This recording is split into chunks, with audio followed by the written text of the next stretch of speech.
Allahumma salli wa sallim wa barik ala sayyidina wa habibina wa syafi'ina wa maulana Muhammadin wa ala alihi wa ashabihi wa man tabi'ahu bi ihsanin ila yaumiddin, amma ba'd. Pemirsa Nutisan Gorontalo, kembali Ikatan Alumni Pergerakan Mahasiswa Islam Indonesia bekerja sama dengan PWNU Gorontalo, Provinsi Gorontalo, menggelar live ngaji bersama dengan pemirsa Facebook semua. Tidak lain, tujuannya adalah untuk memberikan pemahaman keagamaan secara bergantian. Nah, pada malam ini sesuai dengan jadwal memang saya fokus terhadap pembahasan fikih haji Indonesia. Dengan rujukan dasar adalah fikih haji komprehensif yang dikarang oleh ulama-ulama Indonesia, yang sumbernya adalah kitab-kitab klasik fikih yang terkait dengan penyelenggaraan ibadah haji.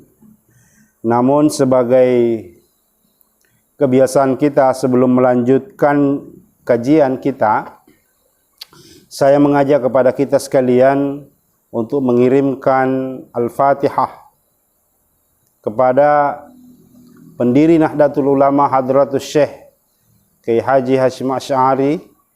Semoga insyaallah kita akan memperoleh berkah dari beliau. Ala hadhihi niyya ila hadratin Nabil Mustafa Rasulillah sallallahu alaihi wasallam wa khususan ila ruh Al-Fatihah. A'udzu billahi minasyaitonir rajim. Bismillahirrahmanirrahim. Alhamdulillahi rabbil alamin.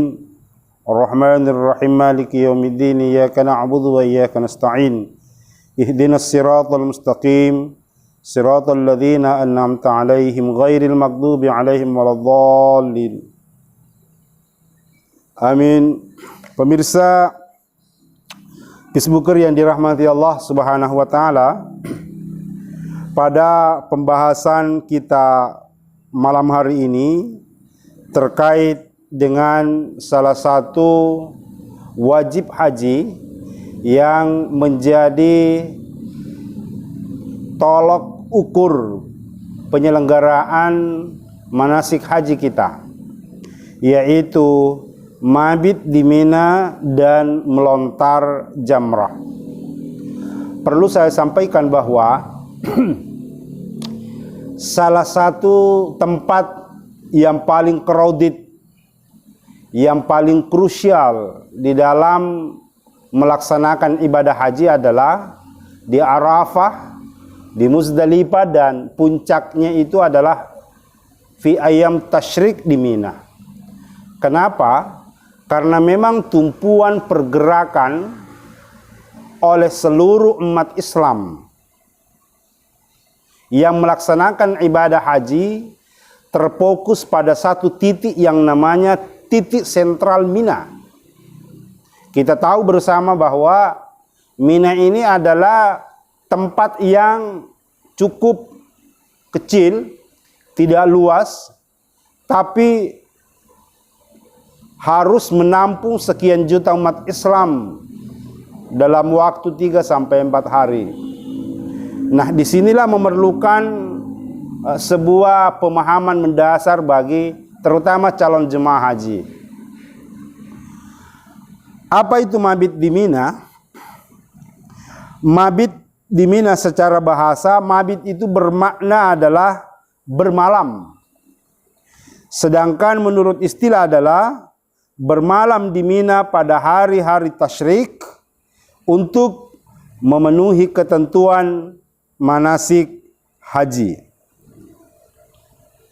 Karena itu mabit di Mina ini adalah merupakan salah satu pembahasan tersendiri di dalam kitab fikih haji. Begitu pentingnya persoalan tentang mabit di Mina ini, sehingga fatwa-fatwa ulama kontemporer terkait tentang Mina itu tidak pernah sepi, tidak pernah putus dari sebuah memahami kondisi kontekstual yang terjadi di Mina. Kita sering mendengar ada istilah Mina baru, Mina jadid, yang secara faktual sesungguhnya adalah Mina itu adalah masih bagian daripada Musdalifah. Nah, karena Mina ini adalah tempatnya yang tidak begitu luas, harus menampung sekian banyak umat Islam, sehingga ini yang harus mendapatkan pemahaman-pemahaman mendasar tentang mabit di Mina dan seberapa pentingnya mabit di Mina di dalam pelaksanaan ibadah haji. Kita sudah menyampaikan, kita sudah membahas bahwa di dalam manasik haji itu ada dua istilah, yaitu ada disebut sebagai rukun haji yang sama sekali tidak boleh ditinggalkan. Ada yang dimaksud dengan wajib haji, yaitu boleh tidak melaksanakan ketentuan itu, tetapi dengan syarat harus membayar dam. Harus membayar dam. Karena itu, di dalam surah Al-Baqarah misalnya 203, Allah menyebutkan, وَاذْكُرُوا فِي أَيَّامٍ مَعْدُودَاتٍ فَمَنْ تَعَجَّلَ فِي يَوْمَيْنِ فَلَا إِثْمَ عَلَيْهِ وَمَنْ تَأَخَّرَ فَلَا إِثْمَ عَلَيْهِ لِمَنِ اتَّقَى وَاتَّقُوا اللَّهَ وَاعْلَمُوا أَنَّكُمْ إِلَيْهِ تُحْشَرُونَ. Berzikirlah dengan menyebut nama Allah dalam beberapa hari yang berbilang. Barang siapa yang ingin cepat berangkat dari Mina sesudah 2 hari, maka tiada dosa baginya. Ini yang kemudian oleh para ulama menyebutnya bahwa ada 2 istilah di dalam mabit di Mina itu. Ada yang disebut sebagai nafar awal, ada yang dimaksud dengan nafar tsani. Nafar awal adalah rombongan jemaah haji yang lebih dahulu meninggalkan Mina menuju ke Mekah dan ingin melaksanakan tawaf ifadah. Ya. Sementara ada yang dimaksud dengan nafar tsani, yaitu rombongan terakhir. Rombongan terakhir dari jemaah haji yang meninggalkan kota atau meninggalkan Mina menuju ke Mekah. Makanya ayat ini menyebutkan waman ta'akhkhara fala itsma alaihi liman ittaqa. Barang siapa yang bertakwa. Nah, salah satu hadis yang mendukung ini adalah dari Jabir, "Tsumma raja'a sallallahu alaihi wasallam ila Mina fabata biha fabaqa biha ayyam at-tashrik yarmi fi kulli yaumin jamarat fi yaumil jamarati ats-tsalatsah." Jadi kemudian Rasulullah SAW kembali ke Mina setelah tawaf dan bermalam di Mina selama hari tasyrik dan melontar 3 jamrah setiap hari. Jadi secara teknis pada tanggal 10 Zulhijjah setelah jemaah haji menyelesaikan ibadahnya di Arafah, lalu kemudian berhenti sejenak bermalam semalam di Muzdalifah, lalu kemudian berangkat mereka ke Mina, ke Mina, maka mereka hanya melontar 1 jamrat, yaitu Jumratul Aqabah, sebanyak 7 kali lontaran. Itu pada tanggal 10 Zulhijjah. Nah, pada tanggal 11 Zulhijjah itu sudah misalnya hadis ini menyebutkan itu sudah melontar ke-3 jamrat. Jadi jamrah ula, wusta dan Aqabah sebanyak 7 butir. Jumrah ula 7 butir batu kerikil, wusta 7 butir, Aqabah 7 butir, 21. Dan ini dilakukan sampai dengan tanggal 13 Zulhijjah. Tetapi bagi yang nafar awal, yang tadi saya sampaikan, rombongan yang pertama meninggalkan Mina, itu hanya pelontarannya sampai dengan tanggal 12 Zulhijjah. Sementara bagi yang waman ta'akhkhara fala itsma alaih liman ittaqa, nafar tsani tadi ini, itu melontarnya sampai dengan tanggal 13 Zulhijjah. Nah, selanjutnya adalah bagaimana hukum mabit di Mina itu. Imam Malik, Imam Syafi'i dan Imam Ahmad Ibnu Hambal menyebutkan bahwa mabit di Mina itu hukumnya wajib. Bagi jemaah haji yang tidak mabit selama 1 malam, wajib membayar dam. Bagi yang tidak mabit tidak mabit selama 1 malam, wajib membayar 1 mud. Sementara yang tidak mabit selama sebanyak 2 malam, membayar 2 mud. Nanti tentang persoalan dam ini akan kita jelaskan pada episode-episode berikutnya. Yang kedua adalah pendapat Imam Abu Hanifah dan qaul jadid Imam Asy-Syafi'i menyebutkan bahwa mabit di Mina hukumnya sunnah. Jadi ada juga pandangan misalnya dari Abu Hanifah yang menyebutkan bahwa mabit di Mina itu bukan hukumnya wajib tapi sunnah. Jadi bermalamnya tinggalnya jemaah haji di Mina, ini sudah ada 2 pendapat. Artinya doa ikhtilafu ummati rahmah, kata Nabi, berbedanya pendapat di kalangan umatku itu adalah merupakan rahmat. Artinya rahmat di sini bisa kita artikan sebagai kemudahan bagi jemaah haji untuk memilih apakah mempersepsi bahwa mabit di Mina itu adalah hukumnya wajib atau hukumnya sunnah. Sehingga kemudian ketika jemaah haji tidak bermalam di Mina, taruhlah misalnya dia bermalam di Mekah, lalu kemudian nanti saat melontar jamarah dia keluar dari Mekah, lalu dia melontar Jumratul Ula Wusta Aqabah, dan itu tidak dikenakan dam. Sebab kalau kita merujuk pandangan Abu Hanifah dan qaul jadi sebagian Imam Syafi'i menyebutkan bahwa mabit di Mina itu hukumnya hanyalah sunnah. Artinya dikerjakan itu lebih baik, tidak dikerjakan juga tidak bermasalah. Lain halnya kalau kita memegang pendapat misalnya Imam Malik dan Imam Hambali yang tadi yang saya sebutkan, menyebutkan bahwa mabit di Mina itu adalah hukumnya wajib.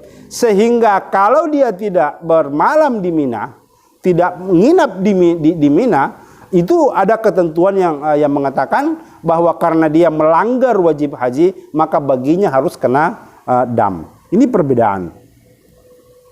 Nah, yang ketiga adalah kategori bagi yang berhalangan karena uzur syar'i, diperbolehkan tidak mabit di Mina, sebagaimana dikemukakan misalnya Imam Nawawi, bahwa orang yang meninggalkan mabit di Mina karena uzur tidak dikenakan dam. Selanjutnya beliau mengemukakan orang yang termasuk berhalangan uzur diantaranya adalah orang yang takut hartanya hilang, 1.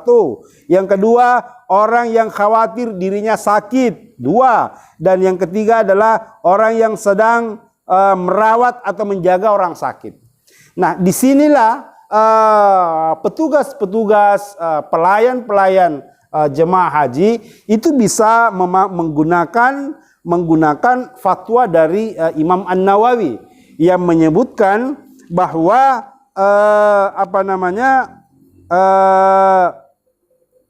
boleh seseorang tidak mabit di Mina karena ada alasan syar'i, ada alasan uzur, yang tadi itu adalah orang sakit, orang yang karena takut kehilangan harta, dan orang yang mengurusi barang-barang daripada jemaah haji. Nah, terkait dengan Mina ini, ada juga satu hal yang saya ingin sampaikan kepada kita semua tentang namanya Yaumut Tarwiyah, hari Tarwiyah. Apa itu hari Tarwiyah? Hari Tarwiyah itu adalah sesungguhnya adalah hari perbekalan. Jadi kalau misalnya jemaah haji Indonesia dengan proses perjalanan ibadah haji, misalnya dari Mekah ke Arafah, berangkat ke Arafah tanggal 8 Zulhijjah, lalu kemudian dia bermalam di Arafah untuk mempersiapkan diri melontar wukuf di padang Arafah pada tanggal 9 Zulhijjah. Nah, ada satu bagian dari Sirah An-Nabawi, sejarah Nabi ketika dia melaksanakan ibadah haji, yaitu Nabi tidak langsung ke Arafah, tapi pada tanggal 8 Zulhijjah itu dia ke Mina. Untuk apa? Untuk melaksanakan hari Tarwiyah. Dulu Nabi pada saat melaksanakan ibadah haji, Nabi juga ini karena hanya sekali melaksanakan ibadah haji, yaitu pada saat Fathu Makkah, penaklukan kota Makkah, melaksanakan ibadah haji. Beliau tidak langsung ke Arafah, tapi beliau rute perjalanannya adalah ke Mina. Untuk apa Nabi di situ? Nabi di situ memperbanyak bekal, memeriksakan bekal, istirahat untuk memulihkan kesehatan dalam rangka puncak ibadah haji besok hari tanggal 9 Zulhijjah di Padang Arafah. Tetapi Bapak Ibu sekalian, calon jemaah haji maupun pemirsa netizen yang saya rahmati, yang insya Allah dirahmati oleh Allah, dalam kondisi sekarang ini pemerintah Indonesia itu sudah memberikan skema perjalanan ibadah haji yang tidak lagi ke Mina. Dengan alasan apa? Alasannya adalah alasan ad-daruri. Alasan darurat. Sebab apa? Pada saat pelaksanaan ibadah haji dengan jumlah jemaah haji yang 3 sampai 4 juta, dengan mobilisasi massa dari Mekah ke Mina, lalu kemudian dari Mina diarahkan ke Arafah, itu bisa menimbulkan crowded yang luar biasa, sehingga bisa berdampak kemacetan total lalu lintas perjalanan dari Mina ke Arafah. Maka pemerintah Indonesia tidak pernah menganjurkan untuk melaksanakan hari Tarwiyah sekalipun ini adalah pernah dicontohkan oleh Rasulullah Sallallahu Alaihi Wasallam. Alasannya apa? Adalah alasan pertimbangan keselamatan, pertimbangan kenyamanan, dan pertimbangan keamanan. Nah, kalau hukum fikih sudah menyebutkan bahwa alasan keamanan, alasan keselamatan, alasan ini, maka berlaku kaidah fikih dar'ul mafasid muqaddamun ala jalbil masalih. Bahwa menghindari darurat, menghindari bahaya, itu lebih harus diprioritaskan, lebih diutamakan ketimbang mengambil maslahah. Artinya dengan bahasa sederhana adalah meninggalkan perkara yang sunnah demi menjaga perkara yang rukun dalam penyelenggaraan ibadah haji. Nah, ini bisa dibenarkan. Sehingga sampai dengan saat ini, alhamdulillah beberapa kali saya membawa jemaah, tidak pernah menganjurkan kepada jemaah untuk melaksanakan metode tarwiyah, meskipun sekalipun ini adalah sunnah dari Rasulullah SAW. Dengan pertimbangan apa? Kita melihat bahwa jemaah haji Indonesia itu 60% itu adalah lansia. Jadi lebih dari setengah itu adalah lansia. Apalagi terakhir ketika saya membawa jemaah haji tahun 2018, itu 70% malah jemaah itu lansia. Sehingga kalau metode ini ingin diterapkan untuk memburu kaidah sunnah yang ada di dalam melaksanakan ibadah haji, dikhawatirkan nanti pada saat mereka akan wukuf di padang Arafah yang merupakan puncak tertinggi daripada rukun haji. Ini yang menjadi pertimbangan yang krusial. Sebab apa? Tawaf ifadah jemaah Peacebooker kalau berhalangan hari ini boleh ditunda besok, boleh ditunda lusa, boleh ditunda kapanpun selama masih masa penyelenggaraan ibadah haji. Tetapi kalau Arafah waktu wukufnya hanya di tanggal 9 Zulhijjah, itu pun di hari tanggal 9 Zulhijjah setelah matahari condong ke arah barat sampai tenggelam matahari, dengan waktu yang kepepet ini, dengan mau mengikuti metode tarwiyah, itu sangat-sangat tidak memungkinkan. Sehingga dengan demikian berlakulah kesepakatan ijma' di antara ulama-ulama Indonesia yang diamini oleh pemerintah kita, dalam hal ini Kementerian Agama, menyelenggarakan ibadah haji. Tidak ada dalam skema bahwa jemaah itu dibawa ke Mina untuk hari tarwiyah tanggal 8 Zulhijjah sebelum mereka ke Arafah. Ini yang perlu menjadi catatan untuk kita sekalian.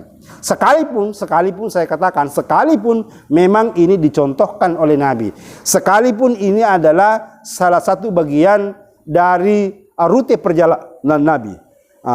Teman-teman, ada yang memaksakan diri untuk menempuh jalur tarwiyah dengan melihat rute perjalanan Nabi, ya tidak apa-apa. Tetapi dalam skop kenegaraan, dalam skop kebangsaan, kewajiban jemaah haji itu adalah mentaati ketentuan yang diatur oleh dua negara, yaitu negara Indonesia dan negara Arab Saudi. Arab Saudi pun sampai dengan hari ini, sepanjang pengetahuan kami, itu secara legalitas negara, secara formal negara, tidak pernah menganjurkan para jemaah-jemaah itu untuk melakukan tarwiyah.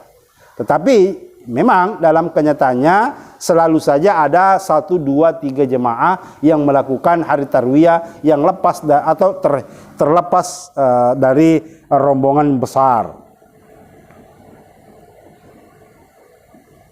Ya.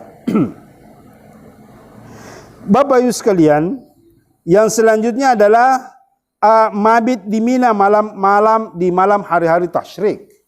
Waktu mabit di Mina adalah sepanjang malam hari, dimulai dari waktu maghrib terbenam matahari sampai dengan terbit fajar.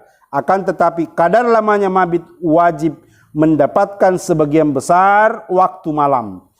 Kemudian lamanya mabit di Mina ini berbeda dengan mabit di Muzdalifah yang hanya cukup sesaat setelah lewat tengah malam. Tetapi mabit di Mina ini jangka durasinya lebih lama, karena memang harus mendapatkan dua kondisi, yaitu siang dan malam hari. Tetapi harus lebih dominan pada malam hari.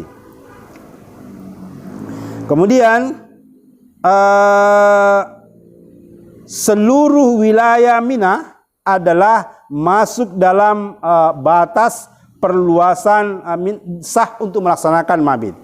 Nah, yang menarik di sini adalah bagaimana hukumnya mabit di kawasan Mina Jadid atau perluasan Mina. Pertimbangannya adalah satu, mengingat bahwa wilayah Mina sangat sempit, sedangkan jumlah jemaah haji semakin bertambah, mengakibatkan sebagian jemaah haji tidak mendapatkan kemah di Mina, maka mabit di luar wilayah Mina itu bisa dibenarkan menurut fatwa dari Syekh Muhammad bin Saleh bin Athimaini dan Syekh Abdul Aziz bin Abdullah bin Baz. Gugur dia wajib mabitnya dan tidak perlu memaksakan diri. Artinya begini, sekarang ini memang kondisi Mina tidak bertambah. Mina sejak Nabi Adam itu terus sampai kepada zaman Ibrahim alaihissalam, sampai kepada zaman Rasulullah Muhammad sallallahu alaihi wasallam, sampai kepada sahabat, tabi'in, sampai kepada ulama-ulama sekarang. Mina itu ya tetap daerah-daerah itu. Tetapi perkembangan manusia, populasi manusia yang terus bertambah, dan minat orang melaksanakan ibadah haji terus bertambah, maka muncul sebuah gagasan yang tadinya daerah Mina ini sangat sempit. Bagaimana kalau ada namanya perluasan Mina? Jadi diperluas area Mina. Yang kedua adalah hukum mabit di Mina pada malam hari tasyrik. Sebagian besar mazhab Syafi'i, mazhab Malik dan mazhab Hanbali juga fatwa Majelis Ulama Indonesia tahun 81 adalah wajib dan bagi yang tidak mabit dikenakan dam. Namun ada sebagian dari mazhab Hanafi, tadi saya sampaikan, sebagian mazhab Hanafi menyebutkan bahwa mabit di Mina itu adalah hukumnya sunnah. Yang ketiga adalah mabit di perluasan kemah di kawasan luar Mina hukumnya tetap sah sebagaimana pendapat para ulama-ulama Mekah. Ini juga yang menjadi krusial, kasus-kasus yang muncul setiap hari pelaksanaan ibadah haji. Ketika misalnya orang itu tidak mau masuk ke tendanya khusus di area Mina Jadid. Misalnya ketika saya membawa jemaah haji tahun 2012, itu kami di tempat tenda kami, pemondokan kami, tenda kami di Mina, itu sudah bukan di Mina asli, tapi sudah perluasan Mina. Yang sesungguhnya itu adalah area daripada Muzdalifah. Nah, bagaimana hukumnya? Nah, hukumnya adalah tadi disampaikan dari fatwa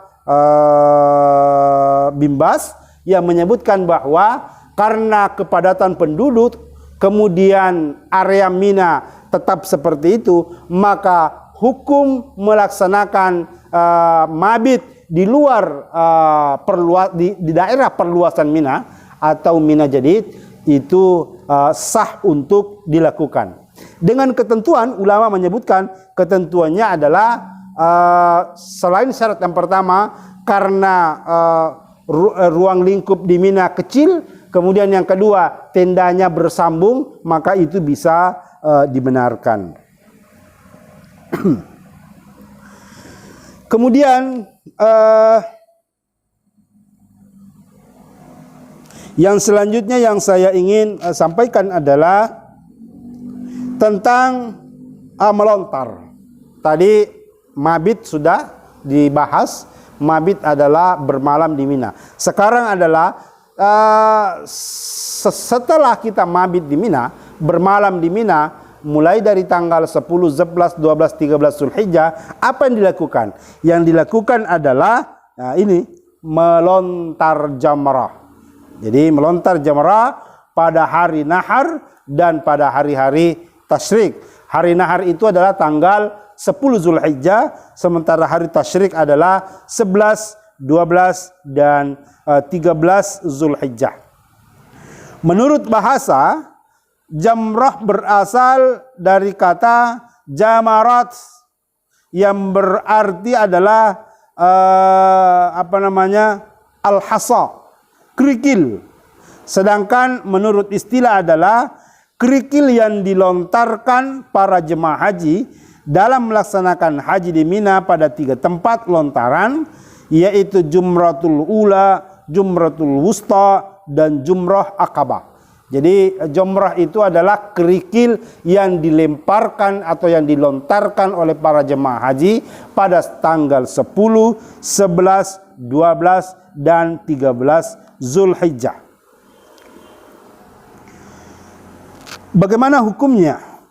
Hukum melontar jamrah pada hari nahar, ulama menyebutkan bahwa hukum melontar jamrah Aqabah pada tanggal 10 Zulhijjah adalah hukumnya wajib, dan bagi yang tidak melontar jamrah Aqabah pada tanggal 10 Zulhijjah itu membayar dam. Jadi sepakat para ulama bahwa melontar jamrah adalah wajib haji yang kalau tidak dilaksanakan boleh, tetapi harus dengan mengganti dengan membayar dam. Sekarang waktunya. Di buku ini dijelaskan bahwa waktu melontar jamrah Aqabah pada hari nahar tanggal 10 Zulhijjah, sesaat setelah dari Arafah dan Muzdalifah, besoknya ke Mina tanggal 10 Zulhijjah, maka ada yang dimaksud dengan waktu fadilah. Apa itu? Waktu utama. Artinya waktu utama adalah waktu itulah yang dicontohkan oleh Rasulullah sallallahu alaihi wasallam melontar jamrah pada tanggal 10 Zulhijjah. Apa kata Nabi? Nabi mengatakan, an Jabir qala ra'aitu Rasulullah sallallahu alaihi wasallam yarmil jamrat duha yaumin nahar. Jadi Jabir berkata, aku melihat Rasulullah melontar jumrah satu saja pada waktu duha, pada waktu pagi hari. Jadi ini adalah waktu yang sangat baik, sangat utama, waktu afdal. Tanggal 10 Zulhijjah, waktu yang paling afdal adalah di pagi hari. Ya, katakanlah habis sholat subuh. Kemudian yang kedua adalah waktu melontar hari nahar. Para ulama berbeda pendapat tentang waktu yang dianggap sah melontar Jamrah Aqabah. Pertama adalah pendapat Mujahid, Ats-Tsauri, An-Nakhai. Mereka menyebut bahwa tidak dibenarkan melontar Jamrah Aqabah sebelum terbit matahari. Jadi karena tadi ini, menurut pendapat ini, karena hadisnya adalah duha, pagi hari, maka ulama-ulama kemudian memberitahu, merinci ini bahwa tidak sah ketika melontar jamrah itu sebelum terbit matahari. Katakanlah dia melontar sebelum sholat subuh misalnya. Berarti kalau kita menurut pendapat ini, maka pendapat ini mengatakan bahwa itu tidak dibenarkan. Kemudian yang kedua adalah Abu Hanifah, Malik, Ishaq, dan Ibnu Munsir menyebutkan bahwa diperbolehkan melontar jamrah Aqabah setelah terbit fajar dan sebelum terbit matahari. Jadi sudah ada perbedaan pendapat. Kalau pendapat yang pertama tadi, Mujahid, Ats-Tsauri, An-Nakhai menyebutkan bahwa tidak sah sebelum terbit matahari melontar. Kalau ini ada kelonggaran bahwa ada dua waktu, boleh setelah terbit fajar, boleh sebelum terbit fajar. Nah, kalau Ibnu Qayyim dan sebagian ulama menyatakan bahwa awal waktu melontar jamrah Aqabah bagi orang-orang yang lemah adalah sejak terbit fajar, sedangkan bagi orang yang mampu setelah terbit matahari. Jadi bagi jemaah-jemaah yang lansia, bagi jemaah-jemaah yang sakit, bagi jemaah-jemaah yang usur, menurut Ibnu Qayyim boleh dia melontar sebelum terbit matahari. Tapi bagi jemaah haji yang sudah kondisinya masih pulih, sehat, kuat, itu diperbolehkan atau dianjurkan untuk melontar jamrah setelah terbit matahari. Tapi saya ingin sampaikan begini. Karena jemaah haji di seluruh dunia ini besar, tidak hanya Indonesia, jumlahnya sampai 3 juta, maka ada sebuah ketentuan yang mengatur tentang waktu-waktu melontar jamrah, sehingga oleh pemerintah Arab Saudi untuk menghindari kerumunan, menghindari bentrokan pertemuan massa yang mau berangkat dengan yang mau pulang, maka pemerintah Arab Saudi membuat sebuah jadwal pelontaran, dan inilah yang lebih maslahat, inilah yang lebih baik, inilah yang lebih utama. Kenapa? Karena kita mentaati perintah daripada para pemimpin kita dalam mengatur itu. Jadi kita menafikan tentang persoalan afdal dan tidak afdalnya melontar, karena ini hanyalah persoalan afdal. Kenapa ini harus dinafikan? Sebab untuk apa kita mengambil afdaliyahnya, keutamaannya, sementara itu mengancam jiwa kita. Karena itu kita sering mendengar tragedi-tragedi terowongan Mina. Yang terakhir mungkin tahun berapa ya? Tahun 2015, peristiwa crane, kemudian peristiwa sabotase di terowongan Mina. Itu karena apa? Karena ada salah satu rombongan jemaah haji atau banyak yang tidak taat kepada waktu yang diterbitkan oleh pemerintah, sehingga itu menimbulkan kecelakaan yang besar. Banyak jemaah-jemaah haji yang meninggal dunia di pelontaran di terowongan karena ketidaktaatan. Nah, saya secara pribadi selalu menganjurkan kepada jemaah adalah bahwa meskipun itu adalah afdal, meskipun itu adalah dicontohkan oleh Nabi, tapi kalau mengancam keselamatan jiwa, mengancam kondisi kita, keamanan kita, maka boleh dikesampingkan. Kenapa? Karena yang dicontohkan Nabi itu bukan berarti sah dan tidaknya, tapi hanya menunjukkan waktu afdal, waktu utama di dalam melaksanakan pekerjaan itu. Tidak terkait dengan persoalan sah dan tidaknya. Seperti Nabi misalnya melontar habis setelah matahari terbit pada tanggal 10 Zulhijjah. Tetapi kita mengatakan bahwa di saat itu kerumunan jemaah-jemaah, apalagi yang jemaah-jemaah yang besar ya dari negara Afrika yang kuat, kita tidak bisa. Jemaah-jemaah Indonesia ini adalah jemaah yang kecil, lemah, lansia banyak. Kita tidak boleh ikut bersama-sama dengan mereka. Karena itu bolehlah kita menghindari waktu afdal ini, waktu utama ini. Demi apa? Demi keamanan, demi kemaslahatan, keselamatan, kenyamanan bersama kita dalam melaksanakan ibadah haji.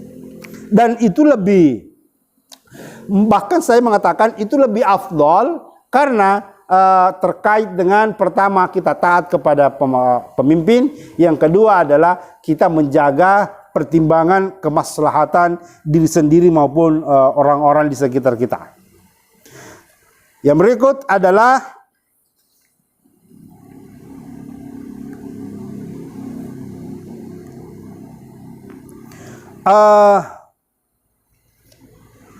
akhir waktunya. Kapan berakhir ini? Berakhirnya melontar jamrah menurut Imam Asy-Syafi'i adalah waktu melontar jamrah Aqabah berakhir sesaat terbenamnya matahari pada akhir hari-hari tasyrik. Artinya pada tanggal 13 Zulhijjah. Karena di dalam fikih haji juga disebutkan bahwa boleh menangguhkan. Jadi tidak melontar di hari pertama, tapi dia kumpul lontaran itu di hari terakhir, yaitu hari tanggal 13 Zulhijjah. Tetapi kalau bagi ada orang yang mau melakukan jamarat, pelontaran jamrah setelah tanggal 13 Zulhijjah, masuk tanggal 14 Zulhijjah, nah ini yang dimaksud dengan tidak boleh lagi atau tidak sah. Imam Nawawi menyebutkan bahwa waktu melontar jamrah Aqabah adalah sejak tengah malam, hari nahar, sampai terbenam matahari. Namun sebagian pendapat ulama menyebutkan sampai terbit fajar. Jadi ini beberapa